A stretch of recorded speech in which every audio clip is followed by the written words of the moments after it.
Have you ever bitten into a piece of fried chicken, or a french fry, or a nugget, and felt that it was so crispy? Well, did you know there's actually a science to crispiness? Hello, Homo sapiens. In this episode, I'll be telling you about the science of crispiness. But first off, where does crispiness actually come from? Well, let's say you're biting into a chicken nugget.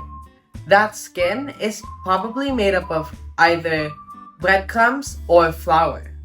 Either way, crispiness comes from air pockets, and lots of them. But where do the air pockets come from? Well, in every food, there is moisture, and this moisture likes to expand when heated. That's why most fried foods are very crispy. The heat from the oil around them boils away the water and turns it into steam. Steam, as a gas, takes up more space than liquid water, and so pushes the surrounding material out, creating a pocket. But this steam, it wants to keep expanding, but it can't. So it tunnels its way out. And lots of pockets of moisture do this at the same time, which creates a vast network of tubes and air pockets inside the food. And this is the essence of that crispy sensation. But not only that, using different materials when frying can give you a whole variety of crispy sensations. For example, if you're using breadcrumbs when frying, you're going to get a more flaky feel, as those crumbs fall onto your table when you take a bite. However, if you use flour when frying, you're going to get a more smooth and uniform crunch. But your method to frying can still be improved. So, that brings me on to my tips on how to make your food even crispier. First is to fry hot, as in the oil is already hot before you start frying.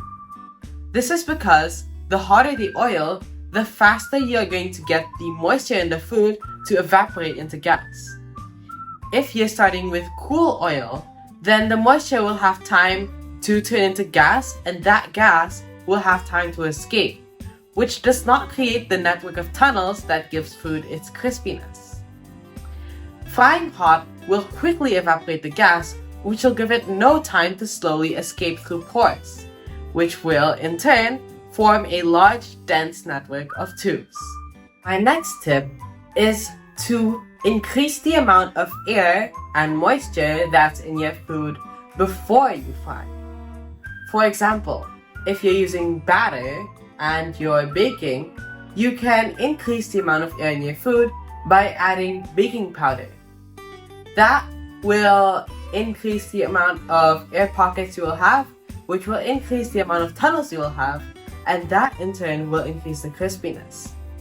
However, if you are deep frying something, then you can add, as I've mentioned before, the things on the outside of your food to change its texture, such as flour and breadcrumbs. By doing this, you are giving the food another layer of texture alongside its original texture. And this will give the food a larger surface area, which will mean more oil touching the food, and it'll also give the food more space, more places to form air pockets. As for my third tip, it is to double fry your food. Now, what do I mean by this? Well, it's in the name, fry your food 2 times. The first time is under medium-low heat, and you fry your food until it's almost done. Then you take it out and leave it to cool for 5 to 10 minutes. Then you set your fire to high heat and cook it until it's all the way done. And that's how you get even crispier food. But how does this work?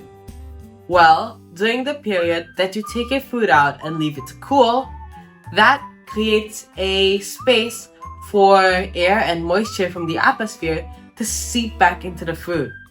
And basically what you're doing is uncrispifying your food.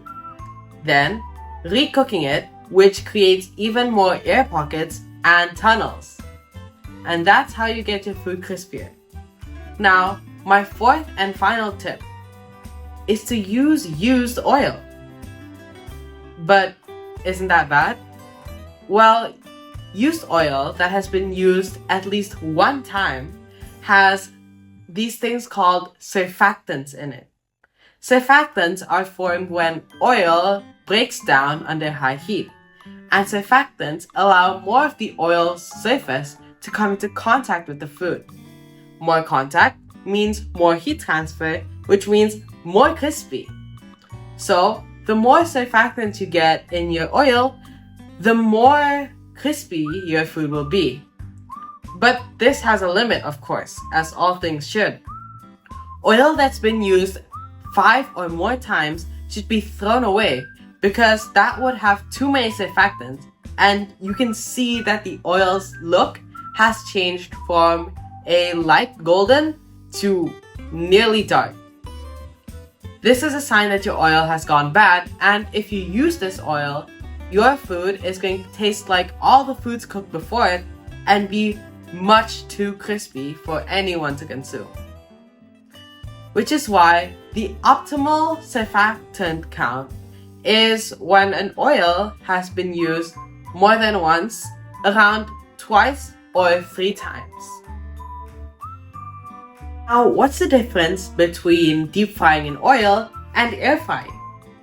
Well, deep frying is done by pushing heat into the oil itself and having that oil distribute the heat evenly into the food. This covers all parts of the food because it is a liquid. Meanwhile, air frying pushes heat into the air, which is then blasted onto the food using a fan. Air frying can only reach one side of the food with full force, which is why most air fryers will tell you to turn and in the middle of the cooking cycle. Meanwhile, oil distributes all of the heat very evenly, allowing for a nice mix of heat transfer, which oil is very good at, and even distribution. And that is the science of crispiness. Thank you for watching and see you next time.